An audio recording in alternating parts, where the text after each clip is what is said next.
Hello, everyone, and welcome back to the Chat Lab. I am genuinely still trying to process what just happened. I am so excited and incredibly grateful right now. This interview was truly something special for me.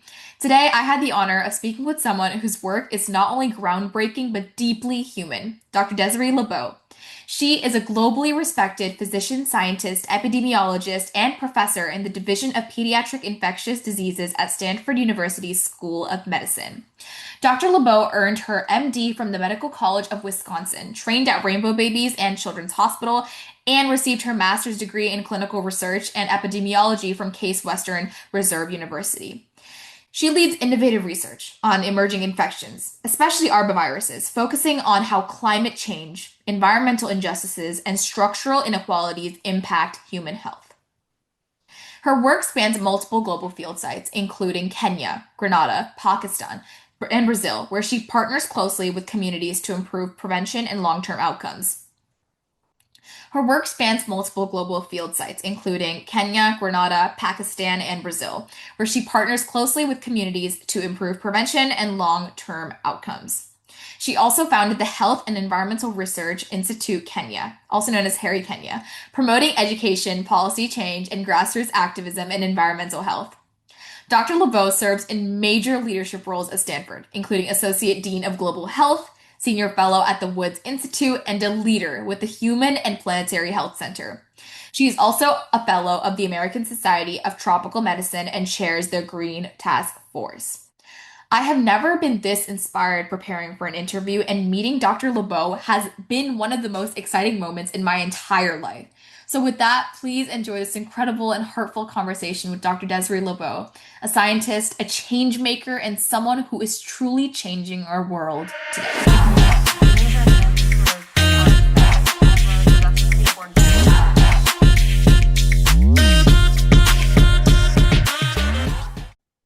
Professor LeBeau, thank you so much for taking the time to speak with me today. I am truly grateful for this opportunity. For the past couple of months, I have been emailing hundreds of professors in hopes of them getting back to me. And as soon as I saw your profile, I was incredibly impressed with your work. What you've done for children around the world is truly inspiring. And I knew I had to reach out to you as soon as I saw that you were a pediatrician as well. I aspire to become a pediatric physician, and your research and your career are incredibly inspiring. And yeah, I'm just so grateful that we can speak today. Yeah, thank you so much. That's really sweet, Annika. Yeah, of course. I'd love to start by hearing a little bit about your journey. I mean, what first sparked your interest in global health, infectious diseases, and children? Yeah, so let's think. I have always loved children and I went to medical school. Actually, I was thinking I was going to be a cardiothoracic surgeon, but then I Oh, ended up hating wow. the OR and I ended up just deciding to be a pediatrician. I knew that I wanted to do something in global health as a pediatrician. And so I'm going to take these off because of glare. We're not reading, so I can take them off. Um, so um, I went to one of the programs that had like a global health track. And at that time, there weren't that many in the country. There were just a couple of them. So I ended up at Rainbow Babies and Children's Hospital. And for my global rotation, I actually ended up in Laos. I went to Laos and I was working in pediatric wards, the general wards, and then also the infectious disease wards. And I happened to go during the rainy season, during the monsoon season. And so I saw a Mm. lot of children, unfortunately, get really sick, and some children even die from dengue. Oh my And God. so I remember being there and thinking, wow, it might be really useful if I went home and I got some infectious disease training. And so I went back and I did a pediatric infectious disease fellowship, and I was at Case Western Reserve University, which is connected to Rainbow Babies and Children's Hospital in Cleveland. And I found a great mentor, Charlie King, and he was a schistosomiasis expert, so like a parasitologist, a Okay. parasitology expert working on schistosomiasis. But he had a side project on this mosquito-borne virus called Riffelli fever virus. And so I got really excited about that. And I started working on what we call arthropod-borne viruses or arboviruses, these mosquito-borne viruses that are such important human health threats. And so I started working on Rift, and that was 2003. And I've been working on mosquito-borne viruses ever since. And I still work in Kenya today on those. Wow, that's fascinating. Yeah, I for the past couple of months I've been researching about you and I've realized I've come to the conclusion that Kenya has been such a big part of your work and career. So, what exactly drew you there initially? Yeah, well, initially it was Charlie. Initially it was my mentor because he was there because his mentor before him, Mahmood Ghanum, he had been there. So Charlie had already been working in Kenya for 20 years when I started working there. And so it's just this legacy of mentorship and connections. Oh, wow. The longer I really work in global health, like really what it is all about is it's all about the connections and the partnerships. And so once you make those partnerships and you start working with people, you really don't want to let them go. And so I continue to work with some of my long-term research partners in Kenya that I started with at the beginning. Yeah, absolutely. So, when you started working in Kenya, what stood out about the arbovirus patterns there? Were there any environmental or social factors that made certain transmissions unique? Yeah, very good question, Monica. So, what I've learned over 20 years of arbovirology is that, when you're doing environmental health work, it brings you really, really close, really proximate to the real structural problems for humans. And, that's around poverty and safe environments, right? So much of our health is connected to our environment around us. Right. And so, what I noticed was first, I went to Kenya and had to figure out, are any of these infections actually making people sick? Because at the time, and still today, whenever anybody has a fever in sub-Saharan Africa, it's presumed to be malaria, right? It's getting better with rollback malaria, and there's more and more testing done and more ruling out of malaria. But still, there's just a cultural norm around you've got fever, you've got malaria. And Mhm. so what I had to do first was prove that these other mosquito-borne viral infections, not parasite infections like malaria, but these viral infections like dengue and chikungunya and West Nile were actually causing the kids to get sick. And so we did all that, uncover this big burden of disease, and then we're looking for ways to prevent the disease. And then that led us to the plastic crisis. Oh, interesting. That's interesting because it makes me wonder, how do these environmental and social factors change the way that you design prevention strategies or work with communities like on the ground or in field in Kenya? Yeah, well, so once we realized that these plastics and all the trash laying around and all these plastic water bottles were actually breeding the mosquitoes that were making the kids sick, then we realized that we needed to have prevention programs that were going to tackle that plastic pollution crisis. And so we started, going household to household and doing a lot of school-based educational interventions to teach people about these other mosquitoes that breed in plastic containers that aren't the malaria one and they bite you in the daytime. Sleeping under the net doesn't help you, not get bitten by them, all of that. And then, we worked with these yard shop operators, which is sort of these middlemen in the informal plastic recycling trade, to really optimize their business model so that they would pick up more plastic off the street and get it out of the community so it wasn't making people sick anymore. Oh, wow. That's very interesting. So essentially like tailoring strategies according to the context, like where you are in the world. Mhm. Interesting. Okay. So I'm curious, have you ever seen approaches that worked really well in Kenya and like have you implemented those kinds of strategies like anywhere else in the world?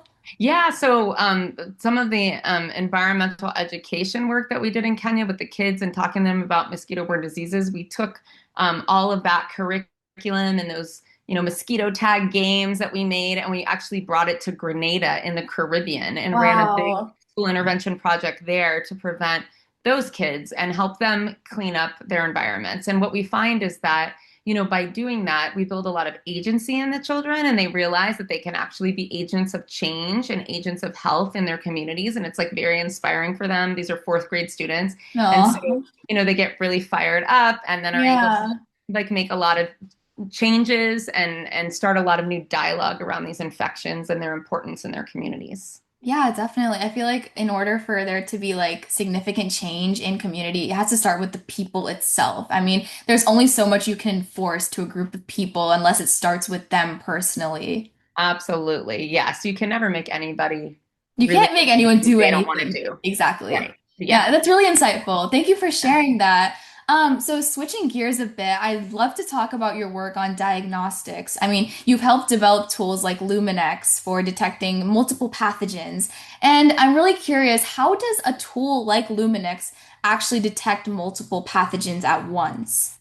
Yeah, so in the past, we were also doing a lot of work trying to understand um, how these different infections can impact a baby or fetus's immune system creation, right? That development of the immune system that's happening. And so we used Luminex as a tool. Luminex is just it is a system where you have all these different beads, and that you have different beads that are coated with different antibodies and or different antigens, and then they bind to different antibodies in the serum. And so you can, because there's the different beads and the machine can pick up these different beads, it actually you're able to test for more than one thing at once. And so we used Luminex to understand kind of antibody repertoires and Mm. understanding the development of the immune system in these kids. And more recently, we've been working with an engineering team at UC Santa Cruz with our partners in Grenada to which is at WindRef, which is part of St. George's University, Wow.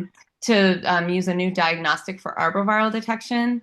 And this is a very sensitive diagnostic that uses like this robot to really minimize the human work that needs to be done when you're processing the sample. But the way that the optical detection works in this system is that it's much more sensitive than our standard diagnostics for mosquito-borne viruses. Unfortunately, it's not ready yet for point of care testing, which is what we really need because we need to Hmm. diagnose at the patient, Right. so that they know what they have and the physician knows what they have and the treatment is Hmm. best. We're not there yet with that, but hopefully in the coming years it'll get there. Yeah, that actually brings me to my next question. I mean, what has been the hardest part about making sure that these like preventative strategies or these tools that you guys are developing behind the scenes actually work in real world conditions? Yeah, so that is a huge thing. And there are a lot of wonderful people at Stanford that are really committed to like improving diagnostics in low resource settings. I think it all comes down to sort of like equity and resources. I think, making sure from the get-go that you're co-designing your research with people on the ground who are facing those problems so you can make sure that the problems that you're tackling together are ones that are really important for the community. That's really the Hmm. first step. And then making sure that you have buy-in from government partners and local funders so that this isn't just a research program that will be funded for a few years and then end, but that there is some sustainable funding and infrastructure on the ground that can keep it going once the research funds end. Right. And then I think it's right now is a pretty rough time for global health with the new administration in our country that has Definitely. defunded a lot of science and a lot of Mhm. global health. And so I think the partnerships are really crucial in keeping those conversations going and making sure as we build global health back up that we have equity at the heart of everything. And in equity, that means a lot of shift in power dynamics Mm. and really control of resources and outputs and outcomes and the needs that we're all addressing together. Absolutely, yeah. That really shows how much problem solving goes into the field of global health. I also know that you've looked at climate change and how climate change affects kids' health, which Hmm. feels super relevant for pediatrics. Yeah. So, how do you see that shaping the future for children worldwide? Yeah, so climate change is the crisis of our lifetime. Mhm. I always wonder why everyone in the world isn't working on climate change because we are getting to an unsustainable world here, right? I mean, yes, all of our resources, everything that we're doing, we really need to be thinking about how we are going to change the way that we work in the world right now. And I think children are a group that are particularly sensitive and vulnerable to climate change impacts, just their biology, the fact that their organs are developing, the fact that, they're in their mom's uterus, like all the things that are happening and their exposures, more surface area, your per body weight, like everything. They're just Right, getting more right. exposed. And then their systems aren't developed as well developed, so they can't rid themselves of things as easily as adults and so forth. And so they are particularly sensitive to these problems. Mm. I think there's a huge need for more work to be done to protect children from climate change impacts and to understand impacts on kids. And I always say, at this point in the climate change movement, I feel like we know enough to know that it's all very bad. Right. So Definitely. Yeah, we definitely. don't we don't need to build a much larger evidence base about like the exact ways that all of these things impact these pathways. Actually, we Hmm. just need to take what we already know and put it into action. And so that's one thing that we are trying to do. So you mentioned I've been working in Kenya for a really long time on these environmental health threats, right? These Hmm. mosquito-borne diseases. And so we recognized we couldn't make all these changes just using research alone. We really need to get a lot of community and policymaker Right. buy-in. And so that's why a few years back, my long-term research collaborator, Francis Matuko, and I launched a nonprofit called the Health and Environmental Research Institute to kind of Mhm. affect change in a different way with the community together. Yeah, that's beautiful. I was gonna get to your nonprofit too. Yeah. I think it's just as interesting as how you've built partnerships with local communities in Kenya. I mean, from your experience, what helps like these collaborations like really stick and make a lasting impact? Yeah, the maintenance of, yeah, so this is something I love to talk about because Yay! I really think that equitable partnership is at the center of an impactful, meaningful, happy human life. And so, a good friend of mine who's also an arbovirologist, her name is Anna Barra-Stewart. She and I co-edited a book called Transforming Global Health Partnerships. We created this book. It took us 5 years with Wow. 90 authors from 26 countries in the world talking about our stories in global health and how to shape global health to make it more equitable so that our work is that much more impactful. And we learned a lot in the making of that book. To answer your question, first centering trust is huge. Like I talked about, co-designing, being your authentic self so people can really get to know you and trust you is huge. Really also centering human connection. All of these partnerships, all of this happens because of people, right? We are all people. We Definitely. are not machines. And so human connection, like being a person, sharing food, sharing joy, right? Joy Of actually course. inspires and is like the motor to keep the energy going, to keep yourself motivated during hard times, right? And so, Definitely. and then, I mean, there's so much learning, right? But really, it's about shifting power dynamics, right? And really respecting and honoring different cultures, different ways of knowing, and really trying to make safe spaces so that what is true and real for all the different diverse collaborators in the room can come to the fore so that what we're all doing together is actually the most impactful work we can be doing together. Yeah, I think what you said is beautiful there. Last summer, I was in India, and a couple of my relatives live in relatively rural parts of India. And I met a friend there, and I've been a vocalist like pretty much my entire life. And music has also had a really big impact on her. Her name is Varnika. She's from India. She's also in high school. And we actually performed at this school for elementary students. It was a school for autistic children. Mm-hmm. And when we were just performing for them, it was just the most eye-opening thing, seeing these people connect over something essentially greater than life. I mean, it's as if all the disparities kind of like they just Disappeared. disapparated, like it Yeah, just disappeared. Like there was nothing that was different between me and them anymore. And right. I think what you said about partnership is completely true because without that, I mean, that's what defines us as humans, right? And without Absolutely. that, I guess we're just as good as ChatGPT or some other AI generated Right. software. Right, exactly. Yeah, it all comes down to that heart of human connection. Yeah, definitely. So, I'm curious, have you seen, like, speaking of like me and like my high school friend, have you seen like younger generations in these kinds of communities, like students or early healthcare workers, get involved in these kinds of projects?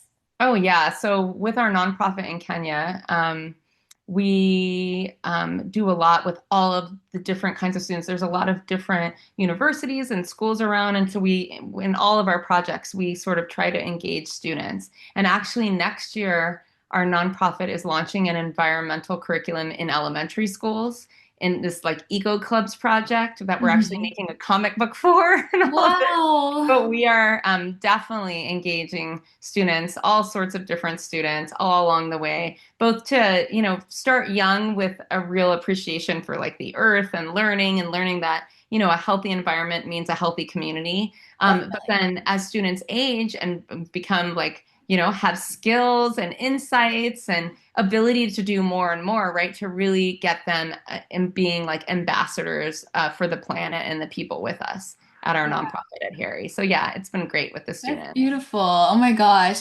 Hearing about your work in Kenya is just so inspiring, Professor LaBeaud. It's so inspiring. I mean, it makes Thank me you. wonder what it's like balancing that kind of global research with your role at Stanford. I mean, Yeah. what has been the most rewarding part of teaching your students at Stanford? Yeah, so I have a lot of different students, and I teach students, but a lot of time I'm mentoring a lot of students who are doing a lot of research. Mm.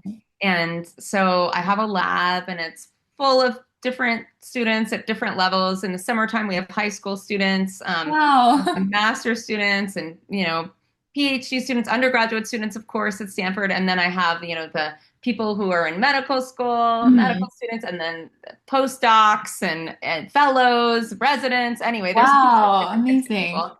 And what's been really fun is just seeing them develop into the amazing leaders that they can be, and just supporting them on their journeys. It's been really wonderful.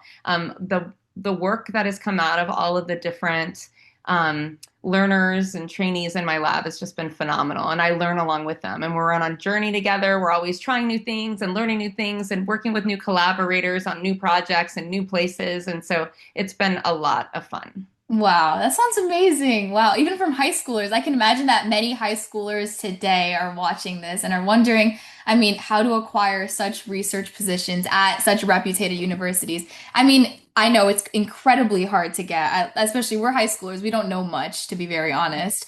So, Right. what is one piece of advice that you would give them? I would say, like for Stanford, where I work, there are lots and lots of different programs for high school students. You can go like Google that or however you guys search, because I think I'm showing my age. I use Google. But anyway, YouTube or TikTok it or something. Anyway, just search high school student programs at Stanford, and you will find so many different ones. And just apply. Like, you never know. We get students all the time, and a lot. Stanford is not the only great university around, right? There are many, Definitely, many in our area, in the Bay Area. And so definitely. look for those student programs, apply. I know for the programs that I am in that bring summer students to me, they're usually due in like January. So I would tell Oh, wow. I would tell everybody to look now, do some searching, and if you see something that looks really, really cool, just go ahead and apply and give it your Yeah. best shot. Maybe I will apply to that. I've been on the lookout for research opportunities for next summer as well. So Yeah, maybe I will apply to good. that. You Okay. should. Yeah, especially if Professor, you want to be a pediatrician. There's a lot through the Department of Pediatrics. oh, really? Mhm. Oh, wow. Maybe I will. I definitely will look into that. Okay. Alrighty, Professor LeBeau, we are down to our last couple of minutes of the interview. So during our final 10 is what I call it, you have to answer the questions in one sentence or even one word, really. Okay. All Okay, right. let's get started. Okay, so what is one lesson about global health that taught you about resilience? This year. Wow, okay, Say okay. that. Wow. Alrighty. What a year. Yeah. If you could change one misconception people have about infectious diseases, what would it be?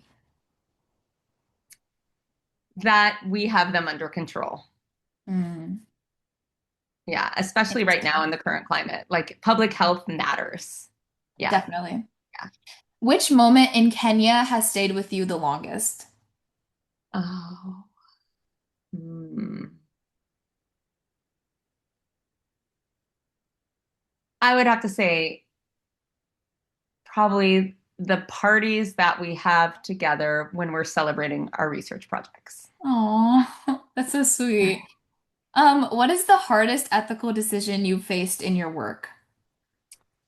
Um, that's hard to say this in a sentence, but when I'm working in global sites and folks know that I'm a physician, Hmm. I'm often expected to be able to perform excellent medical care on them. But actually, it's the Oh, doctors who are on site who are the experts and who just need support to be able to treat and diagnose optimally where they are. interesting. Mhm. If you could design the perfect diagnostic tool, what is one feature it must have? Accuracy. Okay. Yeah, I saw that one coming. All right. What is one piece of advice you always give to your students at Stanford? Um, I'd say, people talk about passion, and I tend to be a very passionate person. I think passion really matters, but I'm really starting to think about joy a lot. And I would just encourage folks to think about what brings them a lot of joy, and Hmm. then what of those things are they also really good at, and what the world needs. Like that intersection of what the world needs, what you're good at, and what brings you joy is exactly where you should be putting your limited time and energy when you're in your life here on this planet. That's beautiful. Which collaboration has surprised you the most in terms of impact? I guess I would say, I thought, launching a nonprofit, I knew there'd be impact, but I would just say with the Health and Environmental Research Institute Kenya and all the partners that we've made through that institution, I think the impacts continue to grow and amaze me. That's amazing. Okay, so how has climate change shifted the way that you think about pediatrics? Um, I guess I would just say that it's continued to instill upon me the urgency of the problem of climate change and how we really need to be putting our best minds and all the solutions forward to improve the health of children worldwide. Definitely. What is one thing that you've learned from communities that a textbook could never teach? The reason why I keep going back to Kenya, and it's been 20 plus years, is that community itself is just vital to human happiness and growth and sustenance in the world. And the community that, and it may be also the same, Nanika, when you go to India with your Hmm. family, you just notice like that deep felt sense of community is Hmm. something that I think we really lack here in the West a little bit. And I think it's really vital to both human thriving and happiness. So the community Definitely. itself. Yeah. And our last question, if you had to sum up your career in one guiding value, what would it be? I guess I would say like striving for equity. Mm, that's amazing. Alrighty, thank you so much, Professor LeBeau. It's been such an honor speaking with you. I really hope we can connect again in the future. And this has just been so much fun speaking with you. Usually I get nervous before interviews, but this has just been so much fun. I mean, talking Ah, about your work in Kenya, it's just been beautiful. And I really hope we can connect in the future, whether it's academics or just personally in general. oh, well, thank you so much, Annika. It's awesome that you're doing this for your community of high school students, and I wish you well, and I hope I get to see you at summertime at Stanford.